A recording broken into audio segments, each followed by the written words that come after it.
आप सभी का हमारे यूट्यूब चैनल लर्न 98 में आप लोग का बहुत बहुत स्वागत है। जैसा कि आपके सामने हिंदी का मिस क्वेश्चन प्रैक्टिस सेट लेके आए हैं, जो कि यूपी पुलिस और यूपीएसआई भर्ती 2025 के लिए ये बेहद ही महत्वपूर्ण ये प्रैक्टिस सेट है। ये सेट नंबर ये 131 है, इससे पहले 130 सेट हो चुका है। अगर ये प्रैक्टिस सेट आप किसी अन्य गवर्नमेंट एग्जाम के लिए ले रहे हैं जिसमें हिंदी पूछा जाता है, उसके लिए बेहद ही महत्वपूर्ण ये प्रैक्टिस सेट रहेगा। चलिए हम लोग सभी प्रश्नों को इसमें एक एक करके देखेंगे। इसमें हमारा पहला प्रश्न है, देखिए, हिंदी खड़ी बोली किस अपभ्रंश से विकसित हुई है। अगर देखेंगे हिंदी खड़ी बोली ये सौरसेनी अपभ्रंश से विकसित हुई है, जो कि ऑप्शन ए हमारा राइट आंसर हो जाएगा। चलिए अगला क्वेश्चन देखेंगे। इसमें देखेंगे लड़का कौन सी संज्ञा है। अगर देखेंगे लड़का कौन सी संज्ञा है तो ये हो जाएगा जातिवाचक संज्ञा है। जो लड़का है ये जातिवाचक संज्ञा हो जाएगा, जो कि ऑप्शन ए हमारा राइट आंसर हो जाएगा। चलिए अगला क्वेश्चन देखेंगे। देखो, इसमें अर्थ के अनुसार क्रिया विशेषण के कितने भेद होते हैं। अर्थ के अनुसार क्रिया विशेषण के कितने भेद होते हैं। ये 5 भेद होते हैं, 5 भेद, जो कि ऑप्शन ए हमारा राइट आंसर हो जाएगा। चलिए अगला क्वेश्चन देखेंगे। इसमें देखो है, निम्न में से किस शब्द में उपसर्ग का प्रयोग नहीं हुआ है।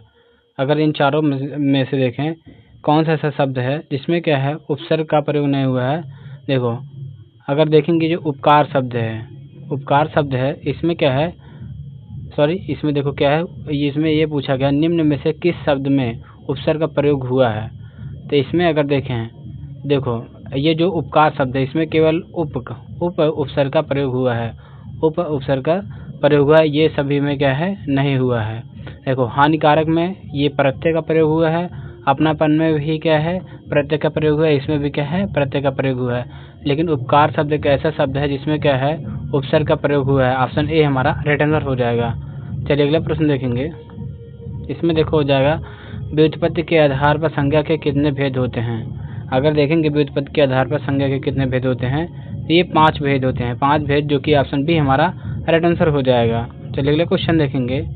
इसमें देखो हो जाएगा जिस पेड़ के पत्ते झड़ गए हों के लिए एक शब्द है। जिस पेड़ के पत्ते झड़ गए हों उसे बोलेंगे पत्रहीन, पत्रहीन, जो कि ऑप्शन डी हमारा राइट आंसर हो जाएगा। ये वीडियो पसंद आ रहा हो तो वीडियो को लाइक करेंगे, नए हो तो चैनल को सब्सक्राइब करेंगे। चलिए अगले प्रश्न देखेंगे। इसमें देखो हो जाएगा दिए गए वाक्य में उपयुक्त विराम चिन्ह का चयन कीजिए। सर्वनाम के प्रमुख 5 भेद हैं। देखेंगे सर्वनाम के प्रमुख 5 भेद है, इसमें किस चिन्ह का प्रयोग होगा तो ये हो जाएगा पूर्ण विराम, जो कि ऑप्शन डी हमारा राइट आंसर हो जाएगा। चलिए अगला प्रश्न देखेंगे। देखो, इसमें हो जाएगा एक अनार और 100 बीमार का अर्थ है। अगर देखेंगे एक अनार 100 बीमार का अर्थ हो जाएगा। देखो आप इसमें देखो है इसका अर्थ क्या है, एक ही वस्तु के अनेक लोग मतलब प्रयोग वाले होते हैं, ये होता है। लेकिन इसका क्या है कोई ऑप्शन ये इसमें मैच नहीं कर रहा है। लेकिन इसका देखो ये आगे से क्वेश्चन है, घर का भेदी लंका ढाई का अर्थ है। घर का भेदी लंका ढाई का अर्थ है, ये हमें देखना है। देखो ये वाला लंका भेदी ढाई, अगर इसका अर्थ देखेंगे क्या हो जाएगा, घर का भेदी लंका ढाई से ये अर्थ होता है कि आपसी फूट से क्या है विनाश होता है। इसमें आपसी फूट से विनाश होता है, जो कि ऑप्शन डी हमारा राइट आंसर हो जाएगा। आपसी फूट से विनाश होता है। चलिए अगला क्वेश्चन देखेंगे।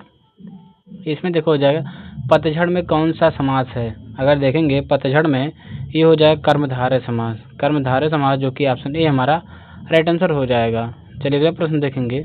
देखो ये हो जाएगा निम्नलिखित में से दंत ध्वनि है।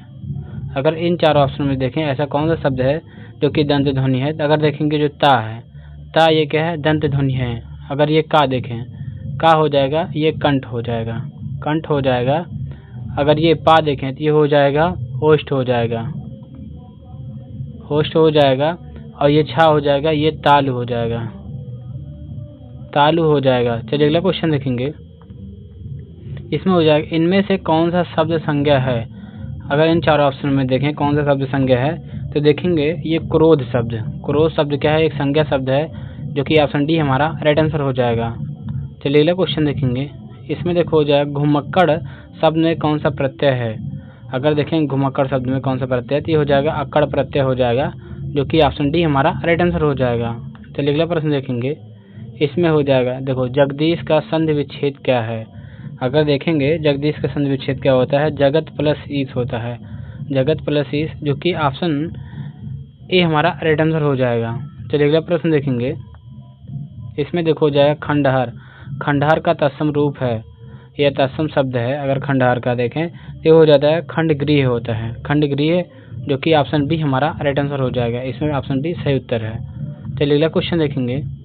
देखो इसमें हो जाएगा तत्सम। तत्सम शब्द कौन सा है। अगर इन चारों ऑप्शनों में देखें तत्सम शब्द कौन सा है तो ये हो जाएगा पक्षी।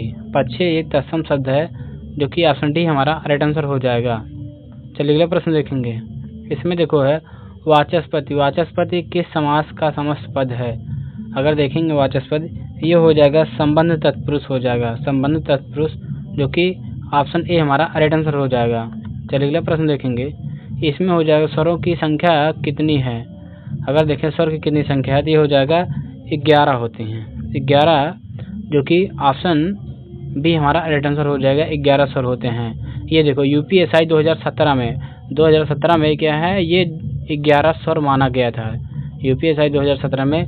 लेकिन जो यूपी पुलिस कांस्टेबल 2024 में पेपर हुआ था, इसमें क्या है टोटल 13 स्वर माना है। ये यूपी पुलिस कांस्टेबल में पूछा गया था। ये क्या है यूपीएसआई में पूछा गया था। देखो यूपीएसआई में 11 माना गया था, लेकिन कांस्टेबल में क्या है 13 माना गया था।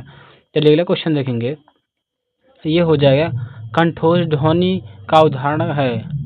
कंठोज ध्वनि का उदाहरण है तो ये देखेंगे क्या है ये जो अ है,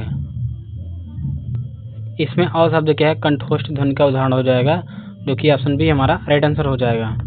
चलिए अगला प्रश्न देखेंगे। इसमें देखो हो जाएगा राम सो रहा है। राम सो रहा है, इस वाक्य में कौन सी क्रिया है।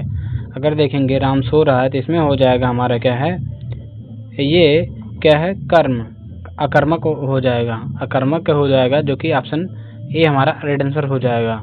चलिए अगला क्वेश्चन देखेंगे। इसमें देखो हो जाएगा बोए पेड़ बबूल का तो आम कहाँ से हो लोकोक्ति का सही अर्थ है। अगर देखेंगे इस लोकोक्ति का सही अर्थ ये हो जाएगा जैसा कर्म करोगे वैसा फल मिलेगा, जैसा कर्म करोगे वैसा फल मिलेगा, जो कि ऑप्शन बी हमारा राइट आंसर हो जाएगा। चलिए अगला क्वेश्चन देखेंगे।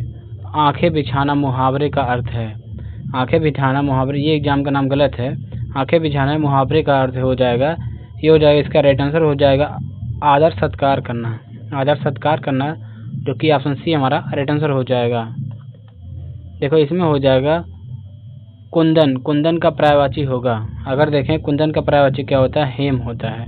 हेम क्या है, कुंदन का पर्यायवाची है, जो कि ऑप्शन ए हमारा राइट आंसर हो जाएगा। चलिए अगला प्रश्न देखेंगे। इतिहास से विशेषण पद बनता है। अगर देखेंगे इतिहास से विशेषण पद बनता है तो ये हो जाएगा ऐतिहासिक बनता है, ऐतिहासिक, जो कि इसमें दो ऑप्शन सही हो जाएगा, ऑप्शन बी और ऑप्शन डी। ये हो जाएगा option B and option D, ये क्या दोनों ऑप्शन ही सही हैं। चलिए अगला क्वेश्चन देखेंगे। इसमें हो जाएगा वर्णों के समुदाय को क्या कहते हैं। अगर देखेंगे वर्णों के समुदाय को क्या है, वर्णमाला कहा जाता है, वर्णमाला, जो कि ऑप्शन ए हमारा राइट आंसर हो जाएगा। चलिए अगला प्रश्न देखेंगे। इसमें देखो हो जाएगा, देखो किसी के द्वारा कहे गए कथन को मूल रूप से लिखने के लिए कौन सा विराम चिन्ह का प्रयोग तो होगा। तो ये हो जाएगा क्या है हमारा, ये उद्धरण चिन्ह का, उद्धरण चिन्ह, जो कि ऑप्शन डी हमारा राइट आंसर हो जाएगा। चलिए अगला प्रश्न देखेंगे।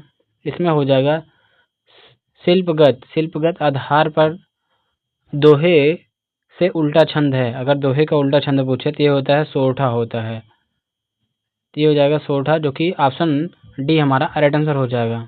चलिए अगला प्रश्न देखेंगे।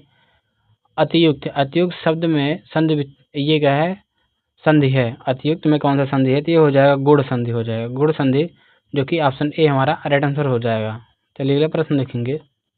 इसमें देखो वृद्ध स्वर संधि का उदाहरण है।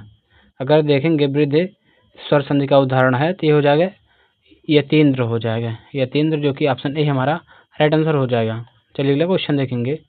इसमें हो जाएगा कनिष्ठ शब्द में प्रयुक्त प्रत्यय है। अगर देखेंगे कनिष्ठ में कौन सा है तो ये हो जाएगा इष्ट प्रत्यय हो जाएगा, इष्ट है, जो कि ऑप्शन सी हमारा राइट आंसर हो जाएगा। आज का हमारा लास्ट क्वेश्चन है। इसमें देखेंगे, देखो ग्रस्त का विलोमार्थक शब्द है? अगर ग्रस्त का विलोमार्थक शब्द देखें, इस प्रश्न का उत्तर आप लोग कमेंट बॉक्स में कमेंट करके जरूर बताएंगे। वीडियो पसंद आया तो वीडियो को एक लाइक करेंगे, नए हो तो चैनल को सब्सक्राइब करेंगे और वीडियो को ज़्यादा शेयर करना ना भूलेंगे। Thank you.